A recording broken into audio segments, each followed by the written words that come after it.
Good evening, everyone. That's better. Right. Welcome to the Geological Society of London, and to this, the first Shell London lecture for 2013, entitled Reconciling Past and Future Worlds, Geology and Ground Engineering. My name is David Shilston, and I'm President of the Society, and it's my pleasure to thank Shell UK for making this series of public lectures possible. The planning, designing and constructing of our built environment are complex processes, all rely on the ground. It is what we build on for tower blocks or dams, and it's what we cut into or tunnel through to construct the roads, railways and pipelines that form the essential transport infrastructure of our intricate urban society. We ignore the ground at our peril, for it can fail, be washed away, slip, collapse or erode. The ground in all its complexities is the ground engineer's principal raw material, and yet it is usually much less well understood and less visible than the concrete or steel of the walls and buildings that we create. As the engineers plan and design our future world, it's clear that we need to develop the geological skills to reconcile the nature and behaviour of the ground that was deposited millions of years ago, and how that same ground is going to behave in the civil engineering context. Jackie Skipper, our speaker today, is Senior Geologist at the Geotechnical Consulting Group here in London and a Scientific Associate of the Natural History Museum. After a career in the NHS, Jackie became a mature student and gained a first-class degree in geology at the University of Greenwich, and I'll not say the year, although it's written here, Jackie. Her PhD from Imperial was on the stratigraphy of the complex Lambeth group of sediments in southeastern England, from which she went on to work as a geological consultant in the civil engineering industry. Jackie is currently working on major tunnel projects in London, on the tunnels themselves, the stations and the foundations that go with them, on the design for Crossrail, the Thames Tideway Tunnel Project, and the Lee Tunnel Project. She's been a strong advocate of continuing geological education and has run many courses for engineers and geologists. She's also a familiar face as an expert commentator in the media. And this was recognised in 2010 when she was awarded the Geological Society's Engineering Group Medal for services to understanding of geology. Ladies and gentlemen, please welcome Jackie Skipper.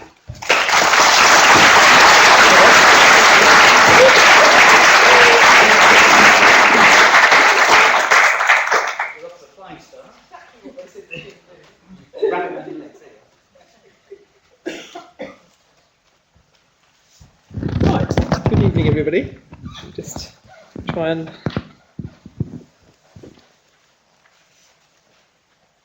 readjust myself. Well, is anybody good at doing miking up? Maybe that's my role It's a in life. presidential job. It is. Oh no, because you've wrecked a perfectly good clip. Oh no, I see. Oh my goodness. Let's improvise, shall we? That's the geological way. That might. Does that work?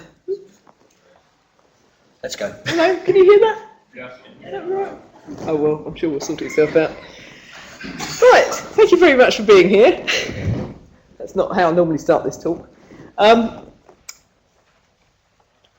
Well, it's been introduced. What I'm going to be talking about in this talk is what is ground engineering.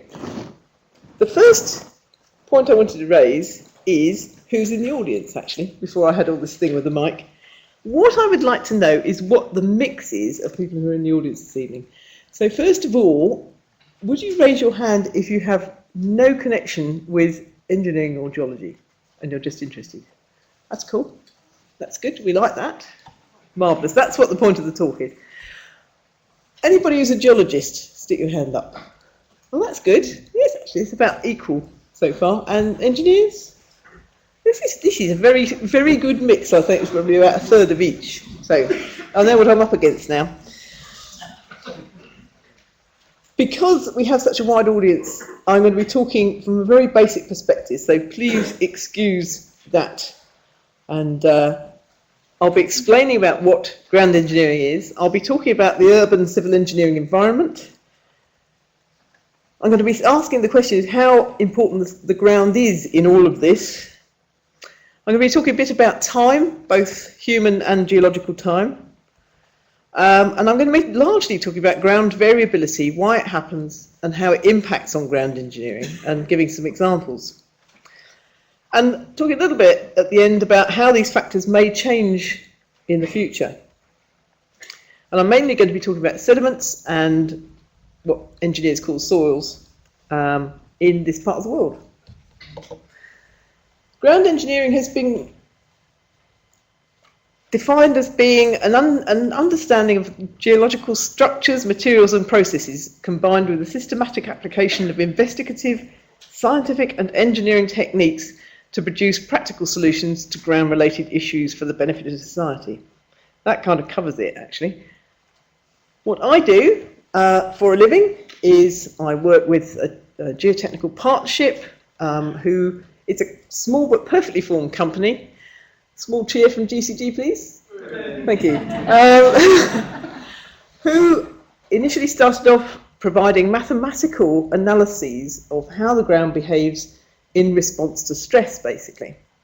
For example, if you're trying to make a tunnel and you have a building next to it, what is going to be the relationship in the ground between that building and that tunnel? We have people who use techniques such as mathematical modelling, and here's a nice little mathematical model down here of this tunnel, apparently. And the point about mathematical modelling and understanding the ground in a civil engineering context is that you do really need to know what the raw material is that you're working with in the first place, and in this case it's the geology. Why I do this is because it's incredibly interesting, and as a geologist, it is absolutely marvellous to have constant supplies of beautiful, previously untouched ground from millions of years ago actually turn up for you to look at. So I'm going to just talk very briefly about how buildings in the ground and other structures in the ground relate to each other, because it helps you to understand what we're actually doing this job for. So, for example, if we were in New York, and we're on granite in New York and a lot of places in New York State, and you're trying to build a little house, you probably don't need to have foundations. That granite will bear the weight of the house. You probably just build your house absolutely fine, no problems. The question to ask is that when you come to London, and we're mainly on clay, is that same thing going to happen?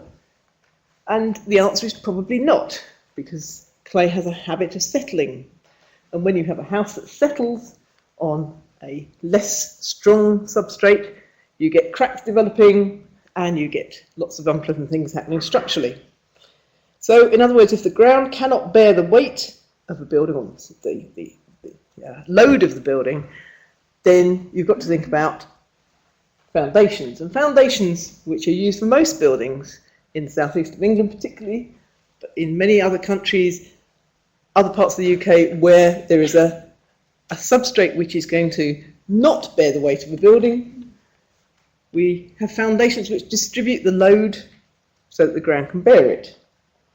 And even in Victorian buildings, they used to have these little pad footings underneath the corners of the house to stop it settling differentially. For larger buildings, it's more common these days to have pile foundations, because with a larger building you've got much greater loads, and you've also got things like lateral loads, which are the tendency of the building to want to try and fall down, basically, maybe because wind's blowing. And piles are essentially drilled out with a corkscrew. I think it looks like a very large corkscrew, pulls the ground out, and this is replaced with concrete and with steel reinforcement, and these piles are connected up together, and the building is based on these piles. And what the piles do is they transfer the immense load of this very large building onto a much larger surface area, and they can either take the load of the building on the bottom of these piles, which can be onto a more dense or a harder substrate further down in the geology, or they can actually take it on the friction that is generated between the concrete piles and the ground itself. And this friction can even take the lateral loads that are borne on the building. Another thing that we look up at on a regular basis is excavations. Excavations in London are increasingly happening because either they are for large buildings, for the basement structures that are going to go under these large buildings. They can be for containers, they can be for putting roads in. There are a huge number of applications for excavations. And if you have ever done an excavation yourself, you will know they have an extraordinary habit of falling in on you, and it happens even more so with big buildings. When you've got a big excavation, you will have a need to support that excavation. In large excavations for building projects these days, again, piles are often used. Layers of walls of piles can be used to support the sides of the excavation, and these then have props between them to keep them from bending towards the centre of the excavation. And so these can be used during the early stages of construction. And thirdly, we work on tunnels. And one of the things about tunnels, if you've ever tried to dig a tunnel yourself, hopefully that's not going to be quite so common, they also have the habit of collapsing, not only the sides, but the top is trying to get into the tunnel. The other thing that happens is that a tunnel is an invitation to get water into it. It's a way for the ground to drain towards where you've made the hole. And so you have to have an appropriate tunnel lining installed as the tunnel is being built. In mines, this would be bits of wood, but in modern tunnel boring machine tunnels, the lining is put in as the tunnel boring machine goes forward into the ground. And this should resist forces that are acting on the tunnel, and it resists the water as well. And an inappropriate tunnel, something that's not been designed adequately for the ground conditions, can collapse, and this collapse can then migrate up to the surface, and buildings or other structures can actually fall into the hole generated by that.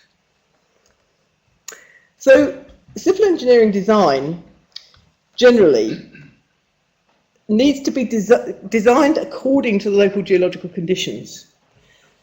The fact is, yes, you can have a very conservative design, or you can take a punt on the fact that you're not going to have such a conservative design. You can throw a lot of concrete at a project and try and ignore the geology. But the fact is, that's an expensive way of going forward. The best solution is always to actually understand what's going on in the ground, because that gives you the optimum conditions and the optimum solution of what your design is going to be. Geology is assessed by drilling boreholes. There's a couple of machines on the right-hand side that of a type that you would obtain boreholes from depth. You then take the samples, you test them in a laboratory. Innumerable numbers of tests which can be done, but essentially you're looking at the strength, the ability of the soil to shear, at the moisture content, at a number of things I'm not going to go into now. You're also looking at the groundwater of the site, the geochemistry, the chemistry of the soil that's on the site. And there's a whole series, a slough of other more complex techniques that we use, such as geophysics and resistivity, and we can go on for hours. But the fact is that all of this resulting data is used appropriately to generate a design which will help support whatever the construction is doing. So essentially, ground engineering is about making sure that the ground is going to behave when you build, when your architect or your structural engineer wants to build the shard. You want to know that it's going to stay where it's supposed to, and it's not going to move, because, of course, if you set up the type of cracks we were talking about earlier, in something like the Shard, you're not going to be very popular. Design and construction, however, particularly in London, but in other cities, is becoming more complex with time because we are a phenomenally successful species. And because of this, our population in London, for example, I had a whole series of slides going from 1560 up to 2011, but we're just going to do two. 1560, there were between 50 and 100,000 inhabitants living in London. In 2011, there are approximately 8,174,100 inhabitants living in London. That's quite an increase, really.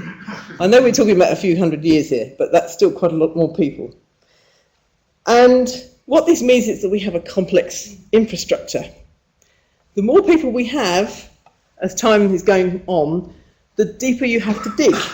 I know that sounds a bit strange, but if you can't anymore have lots and lots of single-storey buildings throughout London for people to live in, you're going to have to start building higher buildings in order to house them. And you're going to need to have deeper basements because they're going to have somewhere to park. You need more tube tunnels, more train tunnels like Crossrail. You get people to work and get them home again. We have the light rail network, the DLR. We need to have more improved road networks because, actually the road networks are not brilliant. They work, but they're not brilliant. The number of people we have in London means that we generate a lot of sewage. That has to be controlled clearly and stored and preferably not put into the River Thames. So there are projects like the Thames Tideway project and other sewage remediation projects in London. There are also new electricity tunnels being built, water tunnels like the Thames Water Ring Main, gas pipelines and telecoms tunnels. I wanted to give an example of one particular building, which is the O2 Arena as it is now, built as the Millennium Dome. This is now got a 26,000 capacity for events, and it's got its own transport infrastructure. It's got a tube station, especially built for it. It's got its own little bus station. It's got DLR. It's got a boat that you can go and catch to it. And it's got its own cable car now since last year. It's got its own water supply, which is a special offshoot of the Thames Water Ring Main. It's got its own sewer tunnel, which goes from the Dome to Beckton sewage station. The sewage gets processed, and the sewage gets burnt there, and it generates electricity. And they buy the electricity, or they get the electricity back from Beckton via a 44 megawatt power supply tunnel. This is not obviously an average building, but the fact remains that this is not the only large building in London that actually has this kind of infrastructure.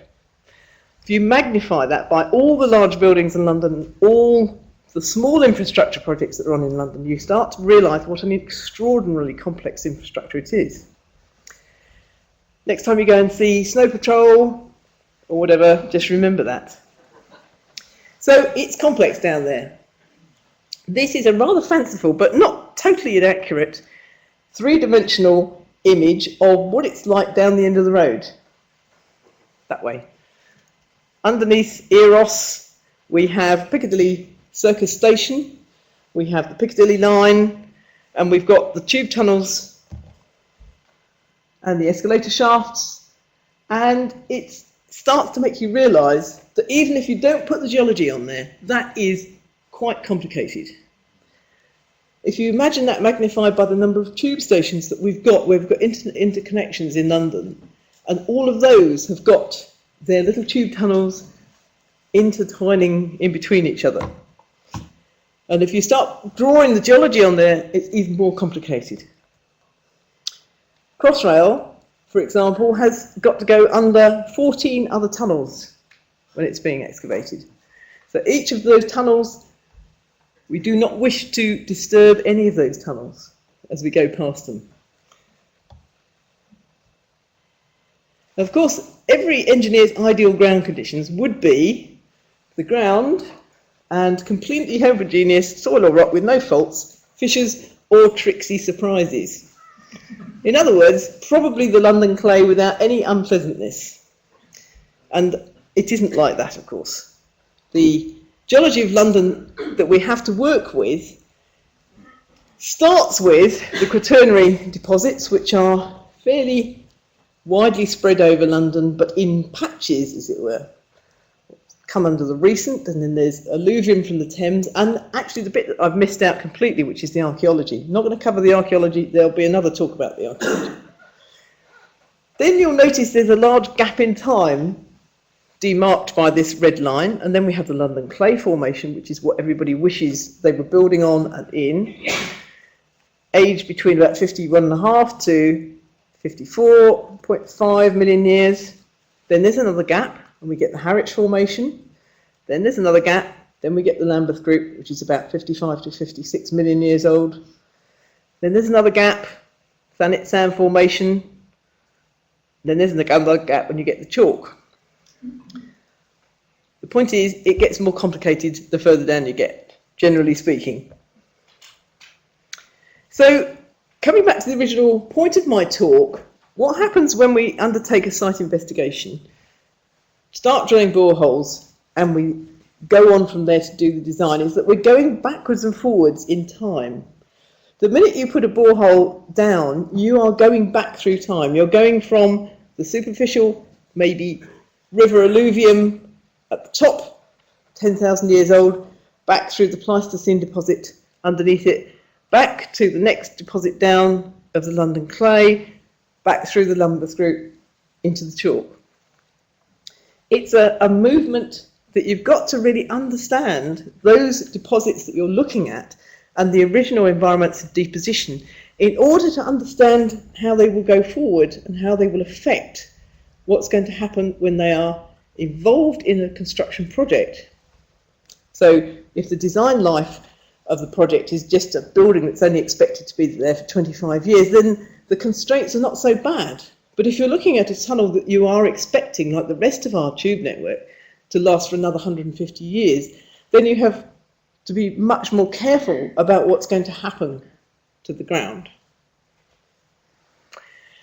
But, as I was asked at a talk when I was giving in Australia a few years ago now, why is understanding the ground important? Why can't we just drill a couple of boreholes, test the ground, base the design on that? Well, I think what I actually answered to that chap is it's a bit like having a flan in the bottom of a black plastic bag, putting your hand in, grabbing something and then basing your design on a rosebud or a cherry or something like that. That's not necessarily representative of the ground. Geology is variable both vertically and horizontally. Some types of geology are less variable than others, and I will be exploring that. The question is, why is the ground variable? There are different types of variability. There's the primary variability, which is basically how was it deposited in the first place. Secondary variability happens almost immediately, certainly in geological time. What happens after it's been deposited? Does it get weathered? Does it dissolve? Does it turn into something else? Does cementation happen? And later variability, later onset variability, is things that happen after it. Does faulting occur a few million years later? Do the ice ages come along and we get extreme weathering or sea level change? If you want to look at what primary variability looks like, this is the stuff that is variable. This is what I did my PhD on, and as a PhD student I went all over southeast England and broke into a few quarries in France, and I drew up these logs, and these logs are geological graphic logs. The wideness of the log shows you how coarse the sediment is, so it's the narrower it is, the more clay was involved, and these wide sediments at the bottom are gravels. And for each of these sites, this one's Newbury Bypass, this one's a quarry in Orsett in Essex. I would draw these up beautifully, and I would lay them on the carpet in my living room, and I would try to correlate them, because classically the way to correlate geology is to line up things that look the same. This is called lithostratigraphy. And I would line these things up and line them up, and I would move them. I used to move them up against each other in different ways so that I could try and work out what was going on. Can you see how it works? It's difficult. This is difficult. And famously, and I'm not going to ignore this now, I was actually on the verge of thinking, should I actually take some mind-expanding drugs? Is that going to help? Because, you know, I can't do this. I have no idea how this works. Unfortunately, I had a supervisor who was a petroleum geologist, and he said, you've got to go on this course. This, by the way, is what these things look like. I'm not going to expose you to the whole panoply of pictures of the Lambeth Group, of which I have many thousands. But essentially, we're talking about pebbles and shells, sand with pebbles and clay, pebble beds with interbedded sand, broken pebbles, mottled clay, more mottled clay, clay that's been cemented with calcium carbonate, very immature coal, shell beds, laminations of clay and silt, sand, more mottled beds, more sand, cemented shell beds. That's in 15 metres of sediment in most of London. By comparison, the London clay, which is actually, if you ignore the two at the top, which really and truly you don't get in most of London, it's silty clay, silty clay, silty clay, silty clay, silty clay, clay silt, silty clay, and yeah, okay. So it's relatively homogeneous. It does have variability. Believe me, the London clay definitely has some variability. The chalk, another marine sediment, and yes, this has been beautifully recognised by Rory Mortimer, my other supervisor Andy Gale, and put into these beautiful categories, but it's still all chalk, really. It is chalk. It's got hard beds and it's got soft beds and it's got lots and lots of flints in it. But really and truly, it is still all chalk. There is not the type of variability we're talking about in the Lambeth Group. So why does this happen? Well, this course that I was put on was on this subject called sequence stratigraphy. Now, if there's any petroleum geologists in the audience, you can go to sleep now. This is a process pioneered by Peter Vail in the mid-1970s, who was working for Exxon at the time.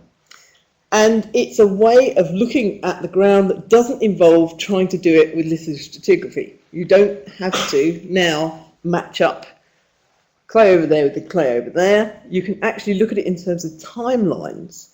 So it correlates sediments which appear different but were deposited at the same time period.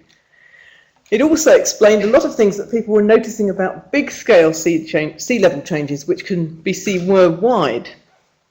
And it also makes sense of the complex geometry that we see in sediment sequences on the very grand scale, much beyond most of engineering projects. So, I'm going to take you to a nice little model that was drawn by a chap from the University of Southern California.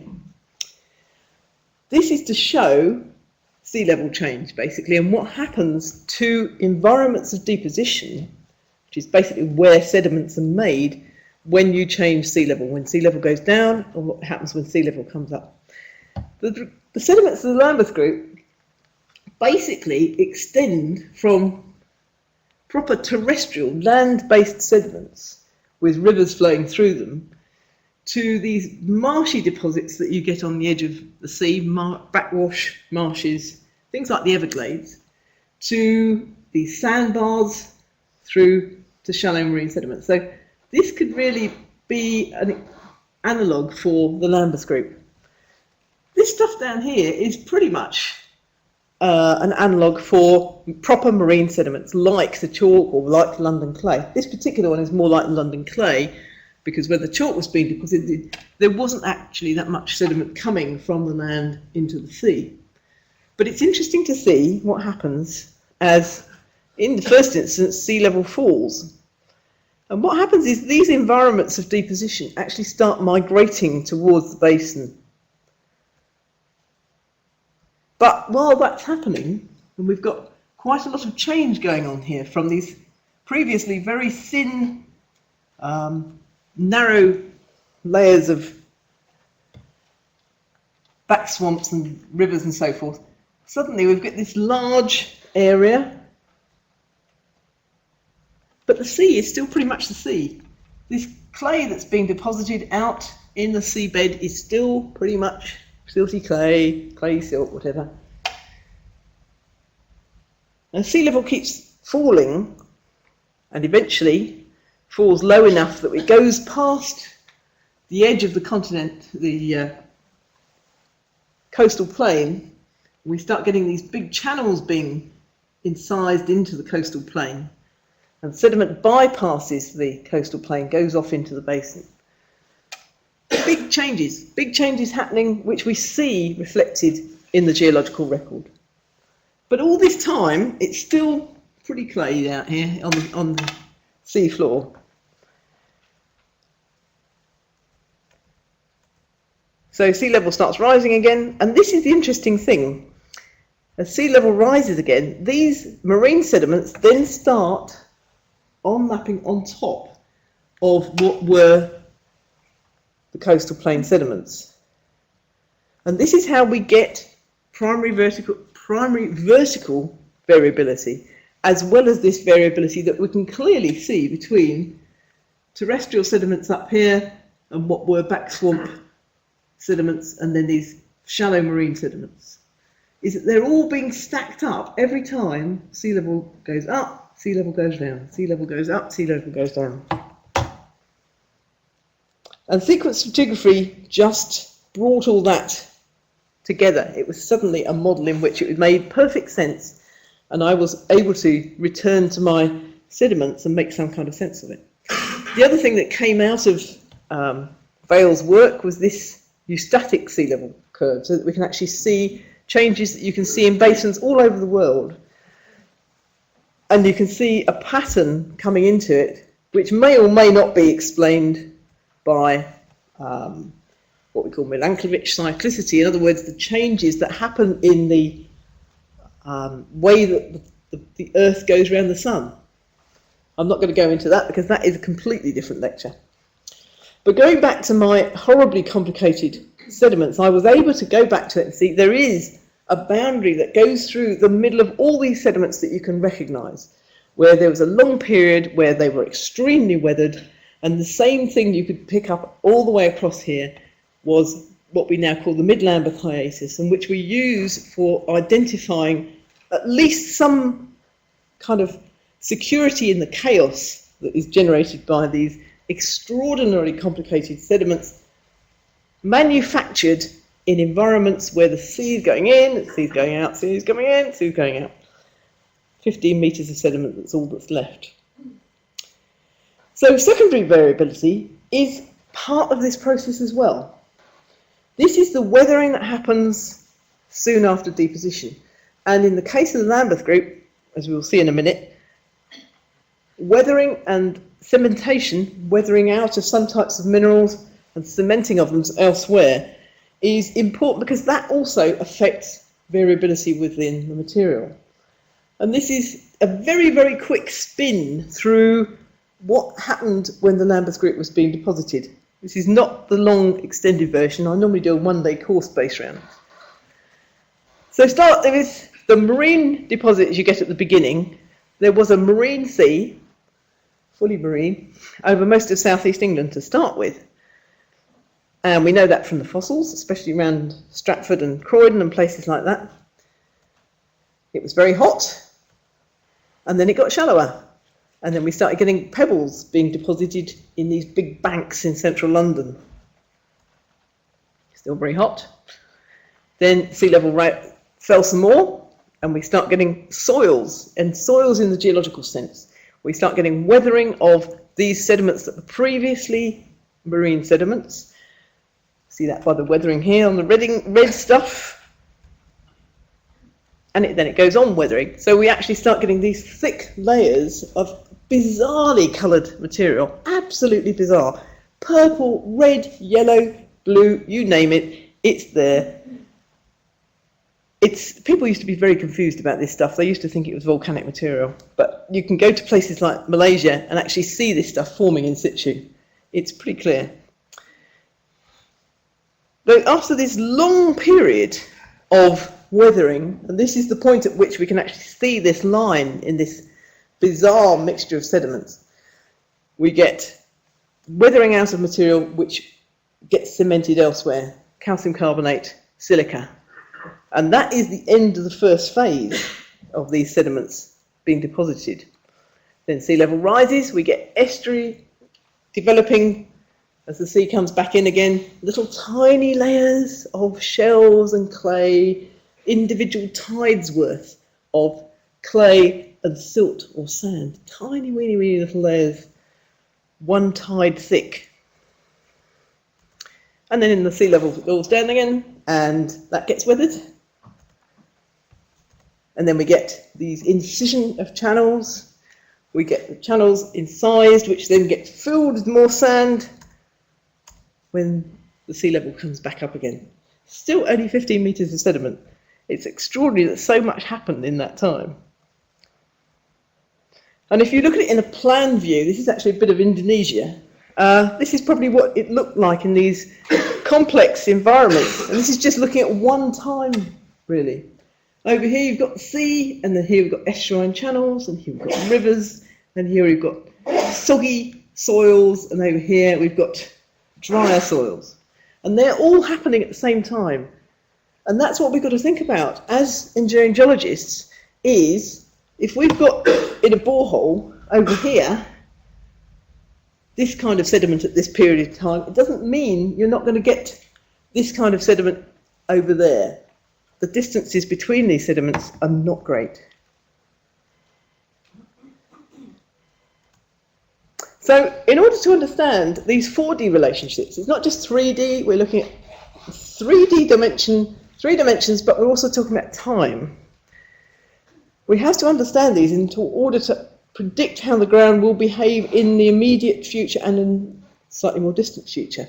And it is a bit like playing three-dimensional chess when you're doing this.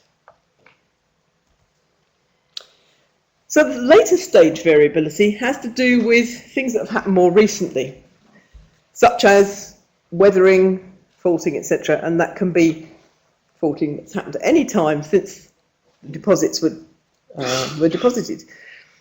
In the last 800,000 years, we have also had a lot of things happening because of the ice ages. We've had extremes of cooling and warming. Those things are incredibly destructive. They do an awful lot of damage. They erode the sediment. They deposit banks of sand, banks of clay, which are in seemingly random places, but actually are the terraces of the old River Thames. We have large-scale sea level fall, possibly 70 to 100 metres of sea level fall, and then rise again. We have the effects of these cold stages on the ground, ice wedges, this kind of thing.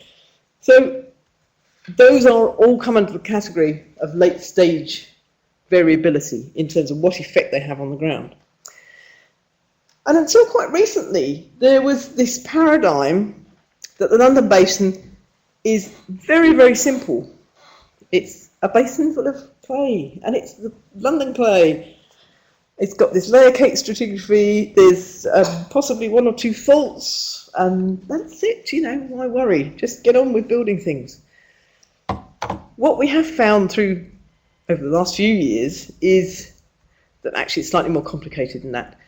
That although the paradigm is that we've just had a basin which has been pushed into a U shape, that really and truly this is not a straightforward basin. There is a definite twist on it, and that instead of it being just compression in that direction, there's also compression going like that and sometimes like that as well.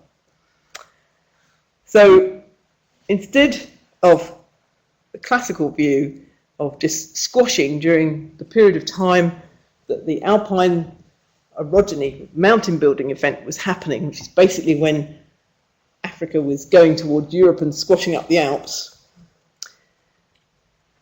Erosion coming across and having this lovely syncline full of clay. Basically, there are probably hundreds, thousands of faults in the London Basin, some of which go right up to the surface.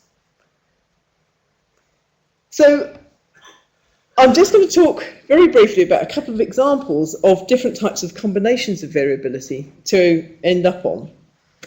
And the first one, the first two actually, are pretty much in central London.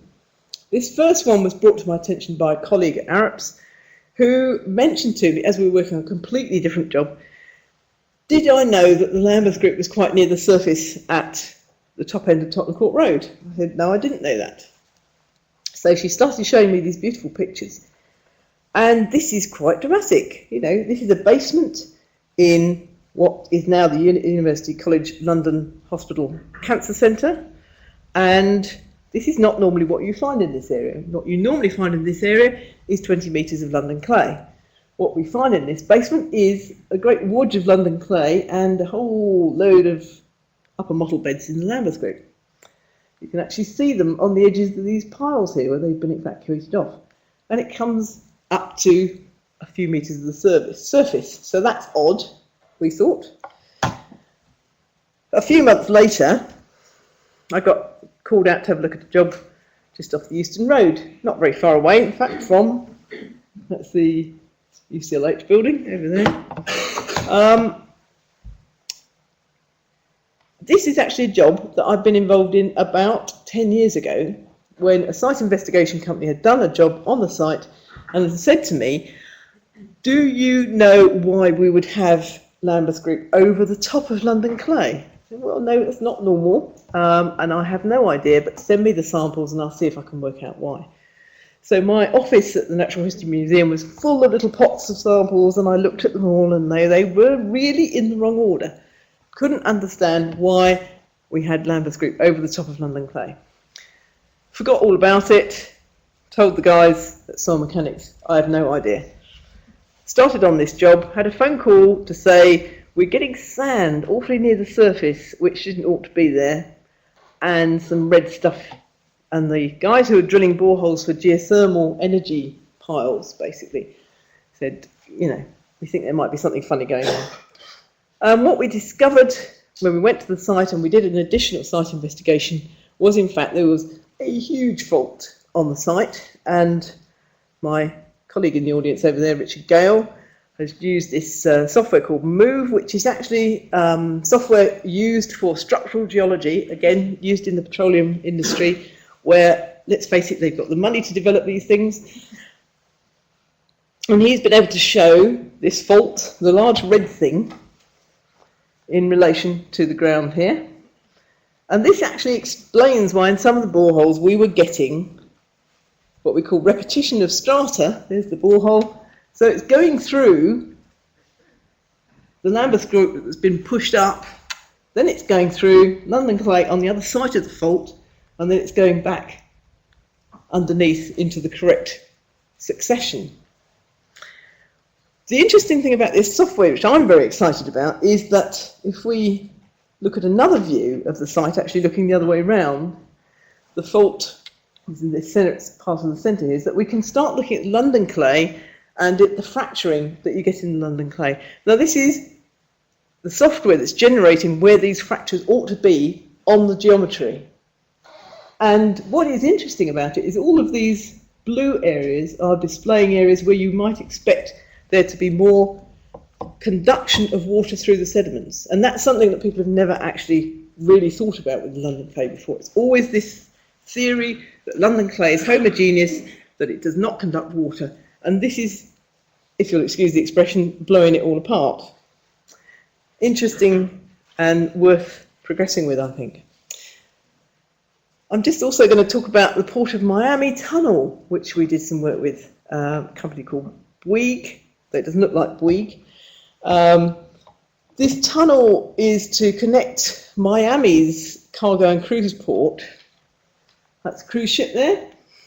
with their highway system. They've got a very, very busy port there. They have lots of cruise ships going in and out, and they want to get them out of the port area into the highway system.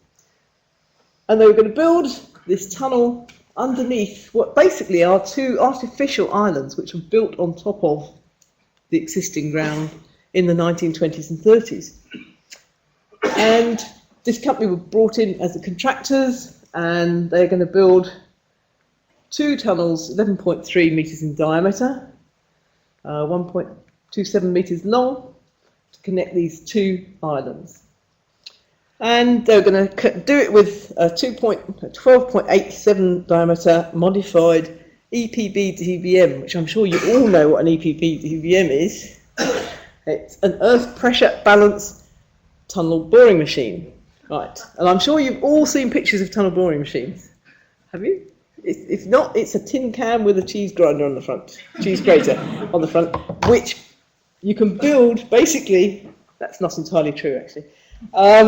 Essentially, it is a cheese grater on the front with a support behind it. It's jammed up against the geology. The cheese grater excavates the ground gets pulled back and conveyed on a tunnel backwards. The thing about an earth pressure balance machine, it also has a section in which you can confine the material against the front, and that actually helps support the ground. And then once the cheese grater has gone through the ground, you actually build the lining behind it. And this was all based on a mollusk. There you are, John. It was worth coming to this lecture because I mentioned there was a mollusk involved. And this is a wood-boring mollusk called the teredo, which builds its own shell behind it. And Isambard Kingdom Brunel's father, Mark, based the first tunnel boring machine on this mollusk. Just completely just popped into my head. What happened when Bouygues started looking at the ground and doing some additional site investigations is that they actually thought, well, they weren't actually sure that this was constructible, because they discovered when they did an additional site investigation, actually they ended up doing a site investigation which was 1.5% of the whole construction of costs of the job, and that is a lot of money to spend on site investigation compared to the average of between 0.2 or 0.02% on quite a lot of construction projects. Was that what looked like it was going to be proper limestone down here, Pleistocene limestone, was in fact more of what they got at the surface, which is reef limestones. And reef coral limestone is basically an incredibly variable material.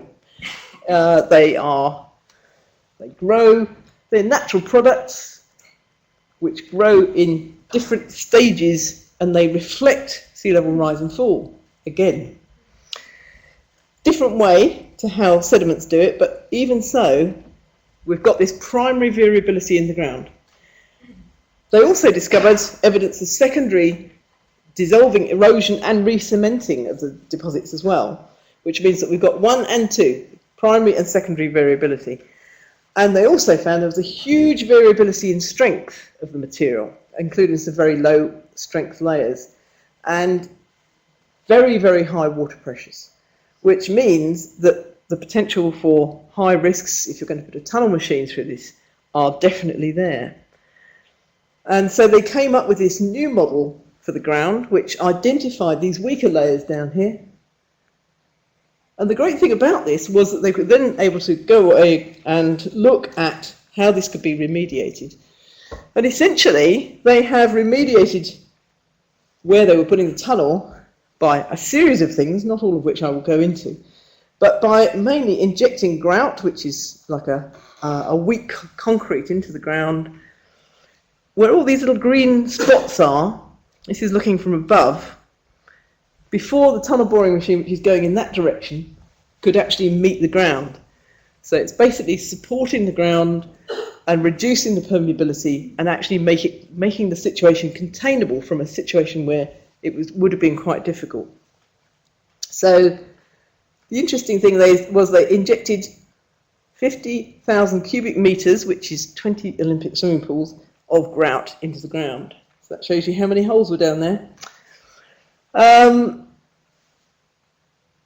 The extra costs of this site investigation were therefore paid off, and they got a realistic ground model out of it, which allowed them to actually go into the risks and to remediate them before they needed to be. And finally, this is a tunnel in London which started leaking sand and water about 2 years ago. And it's a tunnel which is in the Lambeth Group, and we've since discovered is within a channel, one of those big channels in the top of the Lambeth Group, which is full of sand. Until 2 years ago, this had not been seen, and in fact 40 years ago when this tunnel was constructed, the sand was completely dry, which raises a number of questions. Since then it's been grouted again. We've put this grout into the ground and remediated the problem. We've now got a 3D model of where this sand channel at 30 metres below ground level lives. We know where it is. But the question about this is what is happening to the water table in these sediments, and what has happened since 40 years ago. And this is a question that's never been raised before about this particular pocket of water within the geology of London. We've had a lot of discussion about the rising groundwater in London in the deep aquifer, in the chalk, in the thanet sand. And in fact, Thames Water are doing something about that. They're actually extracting water as it was rising before because of the lack of industrial activity in London. But that has not had any impact on these layers of sediment which have got water, high water pressures in the middle of the strata of London. And so we have to have a think about what actually is going to happen. Is that going to get worse? Is that something that, we've only just discovered? Is it a temporary thing? Is it weather related? What is it? So these kind of questions are taking us back from this point of now into the ground, looking at what's happening here, what's happening, how laterally variable are these sediments? What are these pressures of water doing into the future? This is the design life of the construction. How are things going to change as we go into the future with climate warming, with sea level rising? What's going to happen? So good geological understanding is actually key to these questions. We need to be looking at basically investment in good quality ground investigation and interpretation. Everybody can say that. I can say it until I'm blue in the face. It doesn't necessarily happen because people do not necessarily prioritise putting a lot of money into ground investigation. We also need to look at research into how the sediments of the past will change under various predictions of climate change, because actually there are as many climate change models at the moment as types of tea. And the ideas of 3D modelling and 4D modelling of variability in the ground in order to predict and avoid infrastructure ground problems in the same way as we mathematically model the ground itself at the moment for response to stress would be a really good way forward. I think the two could work well together. But essentially we also need to train geologists and engineers with field studies of exposures and about really things like talks like this in order to keep going people thinking about how these things impact upon each other and how things are going to change with time. And finally, if you would like to see the Lambeth Group in real life, there is a rescue day in April, 28th of April, the chance to see the Lambeth Group in situ. The Geological Diversity Partnerships Conservation Day, where we'll be going to a section which is in Lambeth Group in Charlton. We're going to help dig up the vegetation so it can actually see what variability looks like in real life and see the various strata, which are the ones that I've been talking about in this project, and hoping to return it to its former glory so that we can use it as a teaching resource. And with that I will finish. Thank you.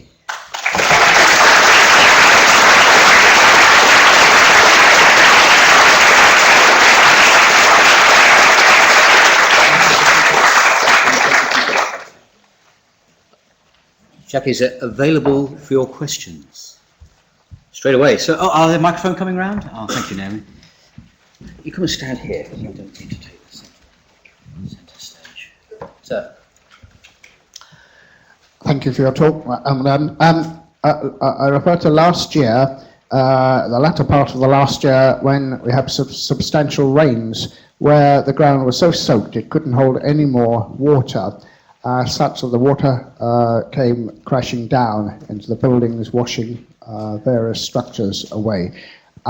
I was also on holiday last year in Linton and Ninmouth, and I think you must remember what happened to there, and I saw the hills. What would happen if another session of rain?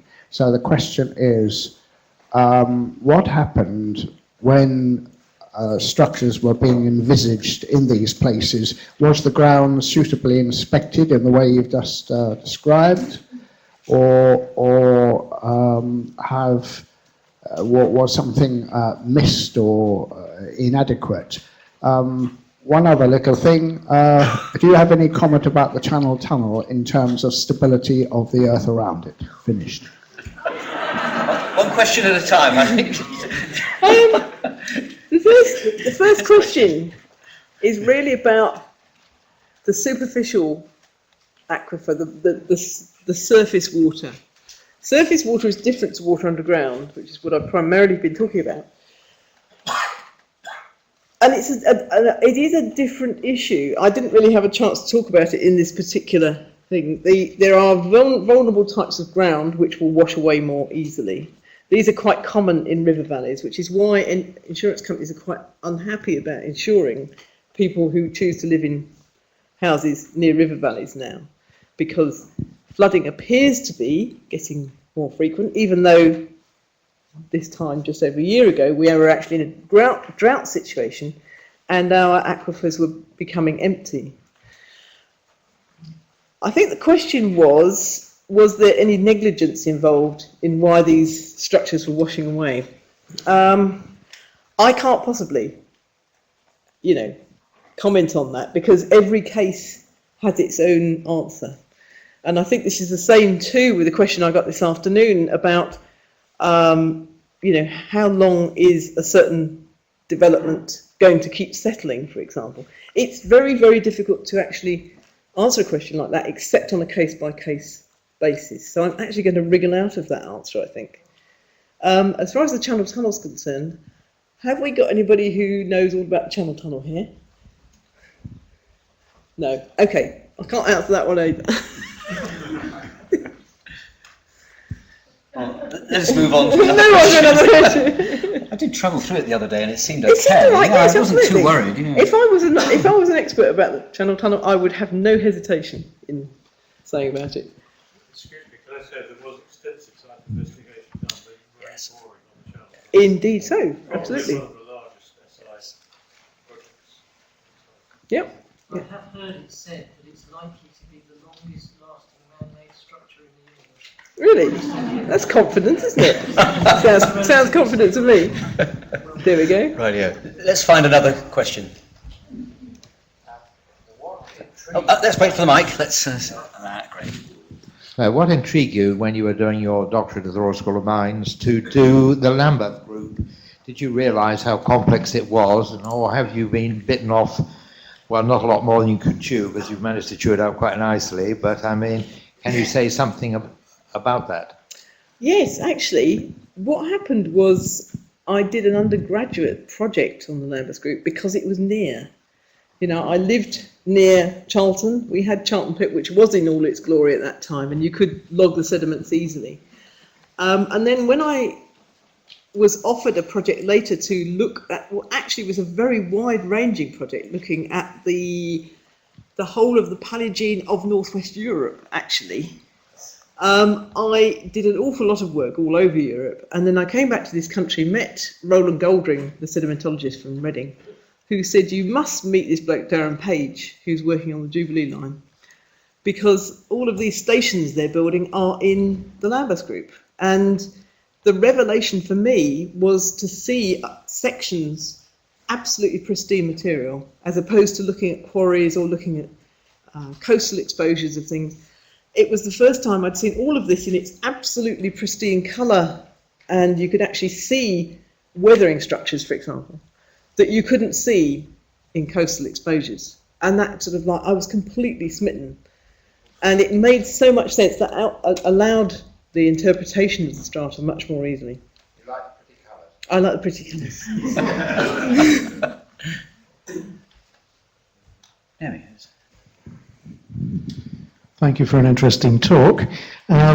Picking up your point about there being as many climate change forecasts as there are cups of tea, if you produce models of what will happen in the future to the ground based on those many cups of tea, aren't you concerned that there will be so many different outcomes to those models that actually making a useful forecast is going to be nigh on impossible? I probably shouldn't have said about the thing about cups of tea, but there are, as in ordinary weather reporting, when you do weather predictions on a weekly basis or even a daily basis, what happens is that they do a whole series of different forecasts for all different eventualities, and then they work out mathematically which are the most likely, and that's based on current data and on, statistically likely data. And I think, to be honest, that we have got to look at it with a mathematical head-on and actually look at what are the most likely things. It is difficult when we are, for example, just in England, we're on the edge of the Atlantic and we are at the front end of what happens in change with weather fronts. If you look back at to what happened with climate change during the last ice age coming into the last warm stage, you could envisage one scenario from that. If you look at the historical data of just what's happened in the last few hundred years, you could come up with a different thing. So I think we've got to be careful about it, obviously, but there are things that you can see changing, and actually, really and truly, if we're looking within 30 or 50 or 150 year timescales, then we have got to look at what is happening at the moment. So there's a bit of this and a bit of that in there, isn't there?